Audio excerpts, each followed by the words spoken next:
నమస్కారం. 2025లో భారతదేశంలో సరైన పర్సనల్ ఆడియో పరికరం దాన్ని ఎంచుకోవడంపై ఈరోజు మనం కొంచెం లోతుగా చర్చిద్దాం. అవును, మన దగ్గర వినండి భారతదేశంలో మీ ఆడియో యాత్ర 2025 గైడ్ ఉంది.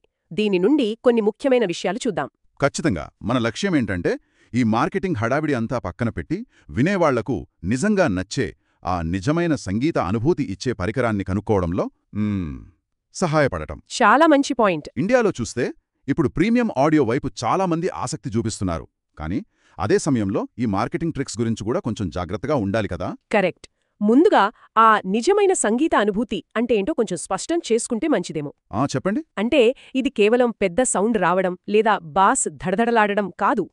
నిజమైన అనుభూతి అంటే ఆల్మోస్ట్ మనం ఒక లైవ్ కాన్సర్ట్లో ఉన్నామా అన్నట్టు అనిపించాలి. అంటే వాయిద్యాలు ఎక్కడున్నాయనేది సౌండ్ ద్వారానే తెలియాలి. దాన్ని ఇమేజింగ్ అంటాం.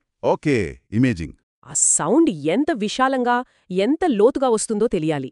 అది sound stage. Sound stage, right. ప్రతి చిన్న శబ్దం, ఆ వాయిద్యాల సన్నని గమకాలు కూడా క్లియర్గా వినపడాలి. అది క్లారిటీ.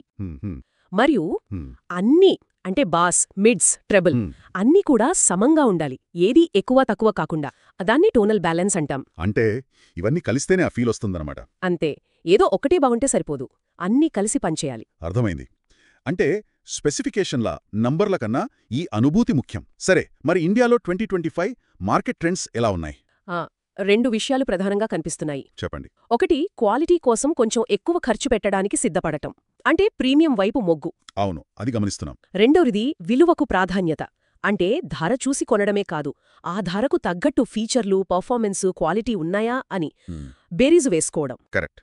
ఈ రెండిటి వల్లేనేమో కంపెనీలు కూడా రకరకాల మార్కెటింగ్ మాటలతో ఆకట్టుకోవడానికి ప్రయత్నిస్తున్నాయి. కొన్నిసార్లు కొంచెం ఎక్కువ చెప్పి కూడా. అవును, అందుకే ఇప్పుడు అందుబాటులో ఉన్న మెయిన్ డివైస్ టైప్స్ ఏంటి, వాటి మధ్య తేడాలేంటి అని తెలుసుకోవడం ముఖ్యం. సరే, మొదట దేని గురించి?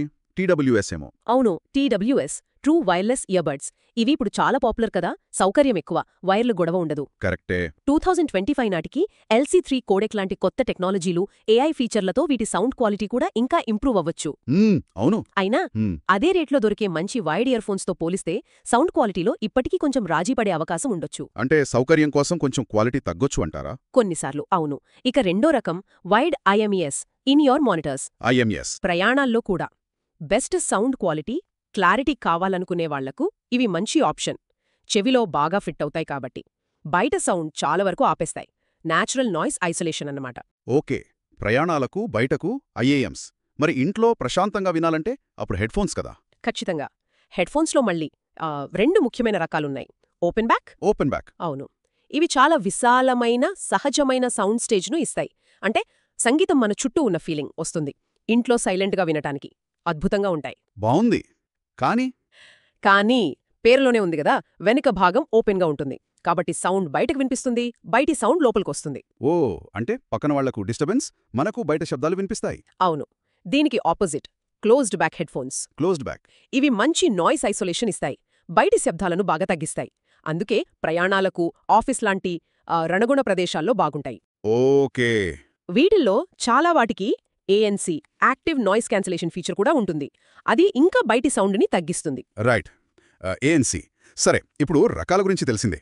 కానీ కొనేటప్పుడు ఈ మార్కెటింగ్ మాటల్లో పడిపోకుండా ఎలా ఉండాలి? స్పెసిఫికేషన్లతో కన్ఫ్యూజ్ చేస్తారు కదా. అవును, అది నిజం. ఉదాహరణకి ఫ్రీక్వెన్సీ రేంజ్ 5 హెర్ట్జ్ నుంచి 50 కిలోహెర్ట్జ్ అంటారు. మన చెవికి 20 హెర్ట్జ్ నుంచి 20 కిలోహెర్ట్జ్ వరకే కదా వినిపించేది. కరెక్ట్. ఆ పైన కింద ఉన్న రేంజ్ వల్ల నిజంగా పెద్ద తేడా తెలియకపోవచ్చు చాలామందికి. అలాగే డ్రైవర్ సైజ్ పెద్దగా ఉంటేనే సౌండ్ బాగుంటుందని కూడా అనుకోకూడదు. ఇంకా studio grade, hi-res certified, audio file quality ఇలాంటి పదాలు, వీటికి స్టాండర్డ్ నిర్వచనాలుండవు. అంటే వాటిని గుడ్డిగా నమ్మకూడదు. అస్సలు నమ్మకూడదు. ఇక AI, స్పేషియల్ ఆడియో లాంటివి వినడానికి కొత్తగా అనిపించినా కొన్నిసార్లు అవి మ్యూజిక్ సహజత్వాన్ని పాడు చేస్తాయేమో చూడాలి. ఆర్టిస్ట్ ఉద్దేశించిన ఫీల్ని మార్చేస్తాయేమో కూడా గమనించాలి. అవును. మరి తెలివిగా ఎంపిక చేసుకోవాలంటే ఏం చేయాలి? ముఖ్యంగా 3 విషయాలు. 1, విమర్శనాత్మక శ్రవణం. అంటే మనకు బాగా తెలిసిన పాట పెట్టి జాగ్రత్తగా వినాలి. ఎలాంటివి గమనించాలి? సింగర్ వాయిస్ క్లియర్గా ఉందా, వెనుక వాద్యాలెక్కడున్నాయో తెలుస్తోందా, సౌండ్ స్టేజ్ ఎలా ఉంది, బాస్ మరీ ఎక్కువగా ఉందా, బ్యాలెన్స్డ్గా ఉందా, ఇలాంటివన్నీ. ఓకే. రెండోది, మన వ్యక్తిగత అవసరాలు.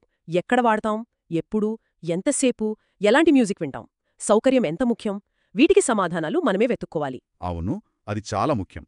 మూడోది, సమాచారం. ఒకే రివ్యూ చూసి డిసైడ్ అవ్వకుండా వేర్వేరు నమ్మకమైన సోర్సెస్ చూడాలి. ఎక్స్పర్ట్స్ ఏం చెప్తున్నారు, వేరే యూజర్స్ ఏమంటున్నారు, ఇలా. ఇండియాలో లభ్యత, ధర, సర్వీస్ కూడా చూసుకోవాలి. వీలైతే స్టోర్కి వెళ్ళి ట్రై చేయడం ఇంకా బెటర్ కదా. ఖచ్చితంగా. వీలైతే తప్పకుండా ట్రై చేయాలి. మన చెవులతో వింటేనే అసలు విషయం తెలుస్తోంది. అంటే చివరికి స్పెసిఫికేషన్ల కన్నా మన చెవులనే నమ్మాలి, మన అవసరమేంటో చూసుకోవాలి. అంతే. ఉత్తమ ఆడియో పరికరం అనేది చాలా పర్సనల్ విషయమన్నమాట. టెక్నికల్ డీటెయిల్స్, మార్కెటింగ్ మాటలు దాటి మనకు నచ్చేదాన్ని ఎంచుకోవాలి.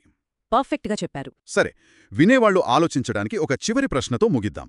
ఈ టెక్నాలజీ ఇలాగే పెరుగుతూ పోతే భవిష్యత్తులో నిజమైన సంగీత అనుభూతి అంటే ఏంటి? మంచి ప్రశ్న.